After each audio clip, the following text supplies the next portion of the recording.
Well, thanks for coming to my talk. This one will be on Featran or feature transformer. And my name is Neville, so let's get started. So let me just introduce myself first. Work at Spotify in the New York office. Been there for a little more than 6 years. And before that, I did a little bit machine learning on Yahoo search. And at Spotify, I mostly work with music recommendation, data, and machine learning infrastructure. So I work with the team that built Discover Weekly, Release Radar, some of the features that you might have heard of. And I work mostly with Scala and big data infrastructure libraries and tools. We build our own Scala API for Google Cloud Dataflow and Apache Beam called Scio. We used to run a lot of scalding jobs, a little bit of Spark and Storm, and basically the Apache open source ecosystem. So mandatory PR slide about Spotify. We have a lot of users, and we collect data from the users every track you stream. So, and we have a lot of data stored on our, it used to be our Hadoop cluster, but we're also moving to Google Cloud. So we actually have a fair amount of data, petabytes, and we have a lot of engineers solving problems. We actually have, at this point, close to 300 developers writing Scala pipelines on a daily basis. And we also have around 300 people in the ML Slack channels. Those are the people interested or currently working with machine learning. And for the ML stack, we use mostly Scio for pipelining feature engineering with Featran. And then we use TensorFlow heavily for a lot of the machine learning stack. So that's a little bit about Spotify. Now let's get to the business about feature engineering. So it's the process. How many of you have done any ML sort of work or taken a course? So basically, part of, or the first step of doing machine learning is to engineer features. You basically take categorical numbers, labels, whatever, and massage them into a format that your favorite machine learning algorithm accepts, like vectors or just matrices and things like that. So it is the process of applying this domain knowledge to convert your data into features that work with certain machine learning algorithm. And the algorithm might have requirements, like the values need to be normally distributed or normalized to in a certain way or form. So, and it is a very hard part of machine learning. It's actually probably the most time-consuming part, because you're basically writing a lot of data pipelines to transform data, and it's pretty tedious. Yeah. So coming up with features is also hard. It requires a lot of expert knowledge, both in the tools that you use, like the data processing framework, and also in the knowledge of machine learning and algorithms. So yeah, it is a very hard part, and we're trying to solve it. So let's just take three very basic feature engineering transformers example. So I'm just gonna switch to the console. That's more interactive. So let's say I'll just generate a sequence of double numbers. Let's say 0.5, 1.0, 3.4, 42.1, I don't know, 50, 99. 8 numbers, very simple. So the first transform we're going to look at is a binarizer. So we have a sequence of 8 numbers that's continuous feature, and we want to binarize it into a binary feature, which is either 0 or 1, depending on whether the number is above the threshold or not. So let's say we pick up a threshold 42. How do you do that? Super simple, right? Just map the numbers, and then if greater than 42, 1.0, otherwise convert it to 0.0, right? It's simple. So just a mapping function. So this is the first transformer. That's super simple. And it has just input of double and an output of double. And there's a mapping function between the double and double. Easy. Next one is slightly more complex, called the Memax scalar. So I want to normalize these numbers to between the mean and minimum and maximum. So in this case, let's say between 0 and 1. How do I do that? First, I need to know the minimum and maximum of my current data set, right? So I can do something like this.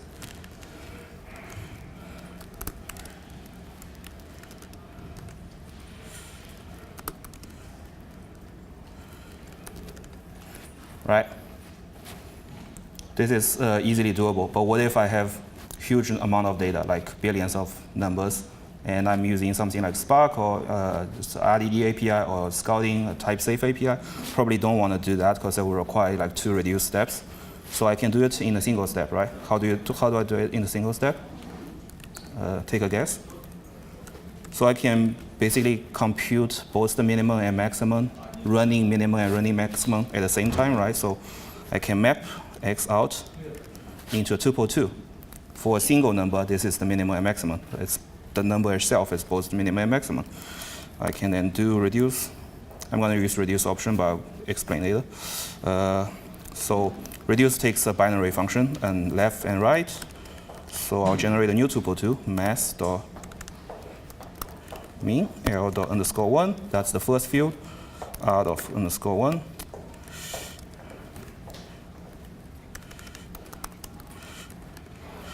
I really need rainbow parentheses to be able to do this correctly, but let's try. I mean, this is a pretty trivial problem, but it's not trivially, coded in even in the language that I'm pretty familiar with. Do I have the correct number? No, I need another one. Okay. So now I can compute both min and maximum at the same time. That's also pretty trivial. It just takes a lot of coding, especially with tuples. It's error prone. Luckily, there's a library called Algebird. I'm gonna use Algebird, which provides a lot of implicits or category theory constructs like semigroups and monoids that does these kind of operations automatically. So I'm gonna actually implicit class rich. I'm gonna enhance the sequence object data structure with a sum option method so that I can do this in a more magical way. So def sum option. What does it take? Implicit semigroup for the type T so that I know how to sum the type.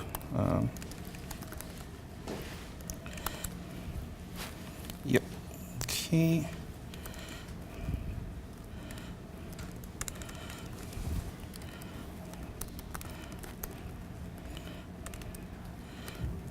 And semigroup has a plus method, which basically defines how to plus certain things, sum certain things.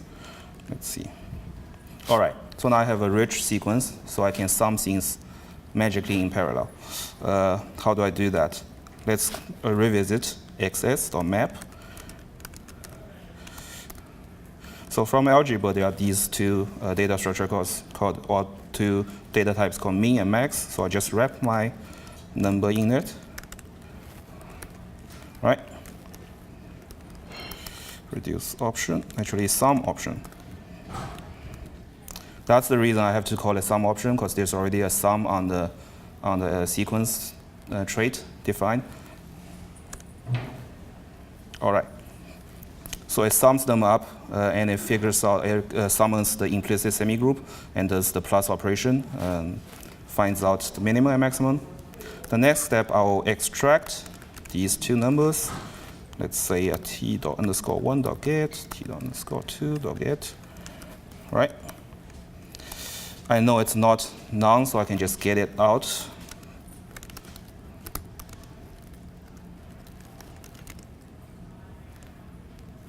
So basically, I perform the same thing, but without having to manually type the _1 and 2. It's still a little bit of manual coding, but it's cleaner, it's more generalizable. And now I know the minimum and max. How do I map my original sequence to between 0 and 1?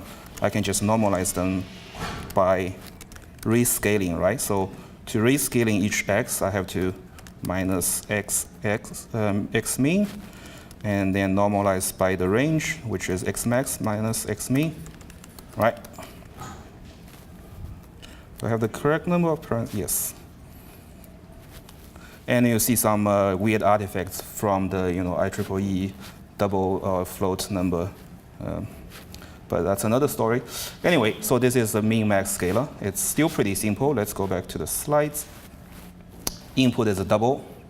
We map a double into a tuple 2 of min and max, each of which has a semigroup defined, so I can compute them in parallel. I summon a semigroup of double min and max, and then computes the minimum and maximum, which in this case I call aggregated or summary of my data. I have to go through every record to find out the minimum and maximum of my data set. And I use that to map the original data to rescale them. So the three type of operations, map, reduce, and then another map. One hot encoder is slightly more complex. So let's define a new data set called YS. I'm very lazy, so just using very short variable names and short label names. But in reality, this could be, I don't know, a genre of a music or country or some kind of categorical information. So let's say I just made up some labels. Okay, D, E. So the point of a one-hot encoder is basically converting categorical data into binary vectors. So in this case, I have A, B, C, D, E, F, A, B, C, D, E, F, 6 different labels. I want to convert each individual label into a vector of dimension 6. So if it's A, the first dimension should be 1, everything else 0. And it's B, the second dimension, the second column should be 1. Simple as that. So to do this, I first have to go through all my data set and figure out all the available labels, right? Obviously, I can do this to set, but it's kind of cheating, and it's not how a lot of the distributed processing framework works. So I'm gonna use the same map, reduce map paradigm. So I'm gonna do map each Y to a set of single element, right? I mean, you can also shorten it to just this dot sum option dot map. What does that give me? That gives me a set, a sum or a set of all the labels. And I want to sort the labels alphabetically nicely, so I'm gonna do another map afterwards to seek or sorted, something like that. Get, okay. Now I call this labels. Again, this is a summary of my data. This is all the available labels in my data set, right? So how do I map the original YS? So I have to map each individual Y with the labels. Map. So going through every label, this arrow, if the label is the one I'm observing right now, then that's 1.0, otherwise it's 0, right? I'm gonna print it out nicely so it's easy to read. I must have missed the parentheses somewhere. Yeah, there we go. Does it make sense? So I have A mapped to 1 and 5 zeros, B mapped to the column B is 1, everything else 0, and the next one is C, and B, C, this is D, E, F. So now I have a one-hot encoder. These are fairly simple to code up for a single transformer, right? The problem gets more complicated if I have, let's say, X zip Y X. What if I want to do feature engineering on 2 columns in parallel, generating 3 features? I have to do a lot of like tuple underscore 1, 2, 3. We actually have algorithm with maybe 2,000 features or something that's just not humanly, possible to handcraft like this. So we want a better alternative to that. Go back to the slides. What we've observed so far. For one-hot encoder, again, it's the same. You have an input string. You map each string into a set, apply a semigroup over the set to sum them up, and then map them into array or a sorted sequence. And then use that sequence, the summary, to remap your original input data set. So we can abstract this into what we call a transformer. So from a record T, in this case, my record is a tuple 2 of double and string. It could be a much more complex record. It could be a case class with 50 fields, or it could be an ever or protobuf record. We want to extract a single value from the record that I can transform on. In this case, like _1, _2.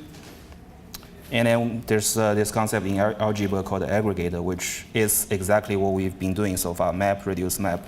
So prepare method takes the A input, map it into something that's summable in parallel, the type B. We summon a semigroup on type B and then do the sum operation. After that, we present B into the type C, which is a summary that we can use to remap data. In the case of the one-hot encoder, it's the sorted array of labels. In the case of min-max Scala, it's just a tuple-2 of min and max, right? And then I can transform the original data points A with this additional information, the summary called C. That's where Featran comes in. So let's take a look at this data set. Instead of doing the manual mapping, reducing and mapping, I'm going to use Featran. So import Spotify and Featran. Okay, and I'm going to import a bunch of transformers. All right. So I'm going to have, let's use a paste mode so it's more readable. Well, feature specification, feature spec dot off.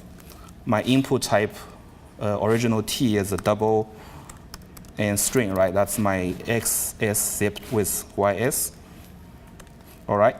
And the first transformer I want to apply is _1, which is a double field. I want to apply a binarizer. Let's call it bin. And I think binarizer takes an optional argument, which is a threshold. Let's, in this case, make it 42. Okay, required. I want to reuse the first field again, but applying a different transformer called min-max Scala. Okay, min-max. All right, and then the third one, _2, one hot encoder. Yep. I think it's Control D to finish. It's required, sorry. And go over again. He's got the history to help. So, required. This is the first one, the second one, and third one.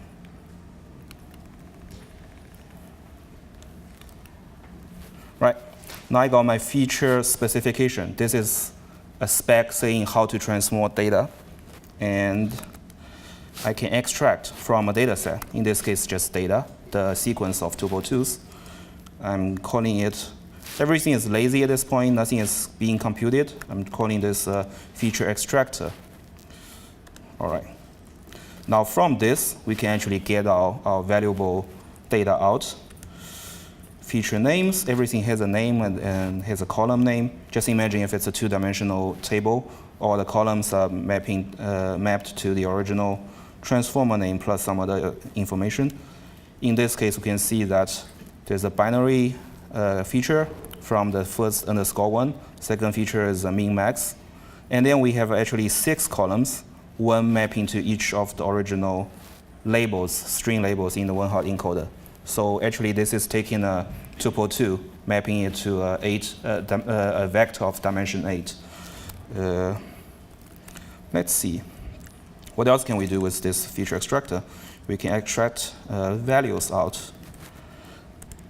And values actually takes a type parameter because it's generic. You can extract it as any data type you like. We can make it a sequence of double so that it's more readable for each print element. These are my vectors. Everything is concatenated together. Everything done in a single pass, which is great. I can also transform it as, sometimes you want a sparse feature, for example, so I can do it a map of string to double. This case is actually a lot denser because it's thrown away all the zeros from the one-hot encoding. Some feature transformers are sparse by nature, so there's no point encoding all these zeros. All right, let's go back to the slides. This is some of the basic functionalities of Featran. I also call it Featran77. You get it? No? Or F77? Yeah. Anyway, we talked about feature spec. You take your record, extract method to extract individual fields, the transformers that takes the original input A, transform it to a summable B, present it as a C, which is a summary. This is what we just did. Feature extractor, you can extract the column names and the values. And there's another thing that's important here called settings. Remember, we have to do a global reduce step. That's very expensive. In some cases, you don't want to do that. For example, if you want to transform features in the streaming or backend, live backend, where you have an infinite input data set, and you can't just reduce over it. And there are some other cases where you have a training set and an evaluation or validation set. You want to do your feature summarization on the training data, and then use the same settings or same summary on the future data sets. So let's go back again. And feature settings, let's call it S. It's basically just a JSON encoded with all the information that I need to know to transform data, like the transformers being used, and the parameters, like in this case, min and max, and in the case of the one-hot encoder, all the visible or seen labels. So I can use this feature settings in a future transformation. Let's do this again. Remember, I have the specification that I can reuse to transform any data set. So I can do extract with settings. Actually takes 2 parameters instead of 1. The first one is data, second one is setting. In this case, I'm gonna actually take the original input, but append an extra data point. The data is tuple 2, right? So I can use tuple 2 of a double and string. So a 500, which is greater than the previously seen maximum. And a string, let's say a Z, which is also a previously unseen label, because we've only seen A to F before. Right. Now I have an extractor, feature values. Actually, we can use the feature results, which contains not only the transformed values, but also other extra information that's useful when dealing with cases like this. You'll see in a bit when I print it out. All right. So the first 8 results are exactly the same, but the last one actually has some additional information. First one is a report of Memax transformer have an out of bound error because the original min and max observed values are 0 and 100, and now I see 500, which is out of bound. The second one is a one-hot encoder, also unseen error. I've observed this new label Z that's unobserved in the original data set. So that's great, because if you deploy a specification in live backend and you see unexpected input, you want to be able to reject those.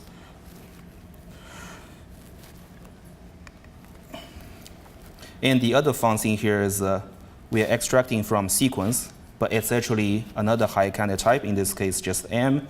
And the only thing we need to implement for any data type to be able to do this kind of feature transformation is 3 operations: a map, a reduce, and a cross, which is mapping with the summary. So it's implemented differently in different distributed systems. Like in Spark, you implement with a broadcast. In Apache Beam or Scio, you use a side input. Some way or the other to make in-memory lookups of the summary of your data. And the last part where we extract the values, it's also abstracted away and decoupled, so we can build features in any of the supported data types. We've seen building sequence of doubles, maps. We also use sparse vectors and TensorFlow records pretty heavily. Those are basically sparse representation of your feature, and then we can feed them directly into one of these systems. Yep. And the feature builder, you only need to implement these couple of methods: how to initialize given a dimension, which is the output size of my feature, how to add an individual value, which has a name and a double value, how to skip in the case of a sparse feature representation, and then finally extracting the result. And of course, it has a map method, so you can build feature builder with on top of other feature builders. And setting is the last thing we just saw. We can use Featran to analyze one data set, extract the settings, and apply it on other data sets. And in this case, it skips the reduce step, and it's just a pure map function.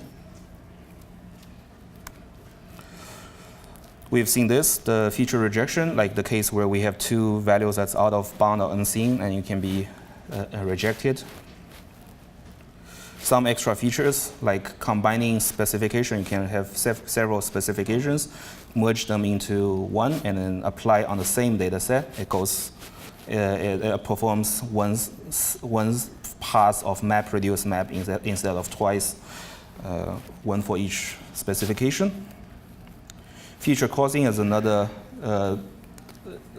feature that we use. Basically, you can have take two transformers in the output and just make a Cartesian product of all the feature values. So it's great and easy to experiment with different types of feature engineering. You probably don't want to do it on a user times track, though, because we have 100 million users and 30 million tracks, so the Cartesian product is fairly big. Anyway, it also has a Java API, so because Spotify mainly use Scala for data processing, and most of our data pipelines are in Scala, and our backends are usually in Java. So we can actually build the feature specification, publish as an artifact, but use it in both data pipelines and live Java backends. In the Java backend, we actually use the TensorFlow JNI binding and feed transform features into TensorFlow directly for prediction. I'm going to talk a little bit about the use case in a bit. These are the available transformers, and it's growing. As you've seen, it's actually very easy to implement a transformer. It's a map, reduce, map, 3 steps that you implement, and there you go. Some of the more interesting ones, like we have the, instead of just the one hot and hot encoder, we also have the hashed version. Those are used when the input dimension is super big, like if you one hot encode on the user ID, that could be like hundreds of millions of code space, and hashing is just way more efficient than a brute force set, things like that. All right, some fun facts about Featran. It uses Scalacheck, the property-based testing library. And it was 100% code coverage on the first try. I didn't even try to cover all the code. I just wrote the test, run it, and it was 100%, so it's stuck ever since. The hardest thing I had to do was Featran has a Python NumPy output support, and to cover that one edge case where you have the Python pickled serialization format that has a weird padding logic. But fun fact, it's 100% code coverage. But there were a lot of lessons learned when working with Scalacheck. In this case, simple example, I wrote a method that normalized the vector by the sum, basically normalize it so that they sum to 1. Will this pass the test? Take a guess. It will not. There are edge cases, obviously, and those are what property-based testing or Scalacheck is great for. In this case, it will not pass if you have an empty vector, because some will just some will complain. It doesn't make sense on an empty vector. What about adding a criteria, like for any input that's non-empty, I want to test that the sum of the normalized vector is actually 1.0. No, there are extreme cases where your double values are close to boundary, like the maximum or minimum boundary, and it will either overflow or underflow. Fun facts that you can learn from writing property-based testing. Actually, Scalacheck also has auto-shrinking, so for cases like that, it might have a very complex input of lots of numbers, but it will try to figure out the minimum input case that will reproduce your error.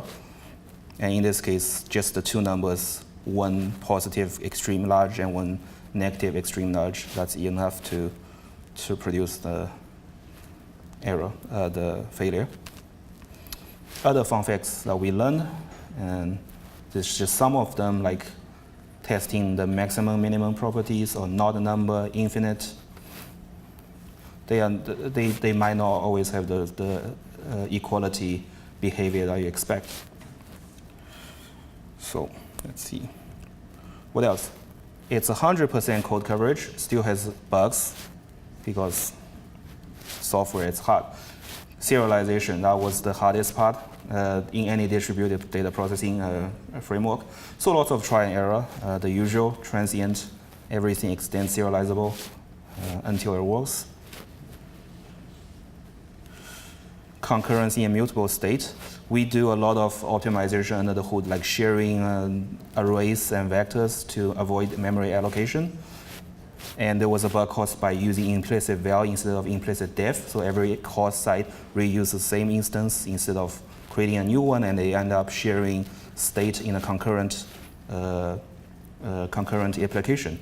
It works fine in the data pipeline because most data pipelines does it in a single-threaded fashion. Each map function has its own thread and internal data structure. But in a Java backend where you have asynchronous operations and a lot of shared states, it blows up. These are the fun things that we hit. Performance, yes. So we want to reduce the boilerplate the developer, data engineer spend on writing pipelines. We also want to make it performant, so you don't have to like hand tune a lot of the typical Java or Scala collection type of operation optimization. So SBT JMH, that's great. We do a lot of micro benchmark and then just pick the worst offenders and then start optimizing from there. A lot of handcrafted while loops. Specialized primitive arrays, like there's a Scala keyword called specialize, and we use specialized arrays so it avoid using like the Java boxed primitive, like the uppercase integer or long, and use just on stack allocation. Picking the right data structure, like the cases we talked about, hash versus brute force set for the encoders. A lot of cases where set versus array or things like that. Anyway, the last bit, which is a use case. So we talked about all these fun facts about Featran, about testing, and how do we use it. So one prominent use case is the homepage ranking. It's similar to Netflix. You go to Spotify app and it shows all these recommendations for you, and we want to rank based on the time, user, all these contextual information. So we have what we call the shelves, like horizontal scrolling bars, where you have a name, a bunch of items like playlists and tracks. We all want to order them so the user has a higher likelihood to start playing music. These are all the contextual information we have: time of day, week of day, weekday, location attributes, all that.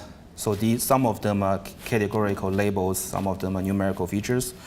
We want to transform them into some kind of vector X. Could be binary, could be a double continuous vector.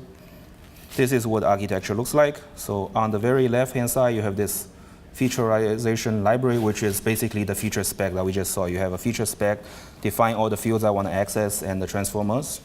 And this is shared by both the reordering service and the data pipeline. So first, we take the feature spec, apply on the logs, generate vectors that's ready to be fed into machine learning algorithm, in this case TensorFlow. And then we train a model, generate the TensorFlow graph, load it back into the live Java service where we use the map-only operation to transform features. And that serves live prediction to users. So this one highlights where Featran is used. We have a common library shared between data pipelines and Java services, and both of them use the same code. So it's guaranteed to be like deterministic and all the nice things that you want to have in a ML workflow. So this is the code. Scio is the Scala API that we use for data processing. On the left-hand side, right-hand side is the Polo service. It's Spotify's Java microservice framework. The code looks pretty much identical. So left and right, right and left. That's it. And yeah, that's. I probably have some time for questions. Any questions? Yeah. Have you looked at performance implications of like the allocations you're doing in terms of feature transformation? It just seems like you might be allocating more. The question is, have I looked at performance of the allocation? That's a good question. It's probably not the most efficient. I think the biggest potential point for improvement is in a regular, like a single Algebird semigroup, there's a sum option where you can sum, like you basically use a mutable state to mutate in place instead of making copies every time you sum two items. It's hard to do that in a parallel where we have like a feature vectorized feature of many semigroup structures in parallel. This is probably the one place where we can optimize, but we're not doing it yet. Yep. You mentioned you have a Python front-end project as well. How do you use Python? The question is if we have a Python front end. Actually, not exact. We don't have a Python binding for this. We have a output format that's NumPy array, so you can generate your features, the float or double vectors, and write into a NumPy file, and then you can read it in a Python like scikit-learn process. Yeah. We don't have a Python binding because it will be hard to write Scala and have a compile to Python or the other way around. But if you look at the feature transformers, they are all very simple, so it won't be really hard to like re-implement the transformers in Python. Yeah. Again, there are. I just want to point out like there are other libraries have similar feature sets. I think both TensorFlow, Spark, and scikit-learn has some kind of feature transforming capabilities. The reason that we're not using them is because they're usually tied to a framework. Like if I do feature transformation in Spark, I cannot run Spark code in a live production backend. The same for scikit-learn. We usually don't want to run Python in a production backend. So we want something that works both in the data pipeline and in the backend with the same code. And the way the execution logic is decoupled, like I've shown the extracting features from in-memory like sequence, but you can also run it on Scio, Scalding. I think it supports all four of them: Scio, Scalding, Spark, and Flink. Because all you need to do is implement MapReduce and the cross business logic, and it works. Yeah. So that's it. Couple more minutes. Any more questions?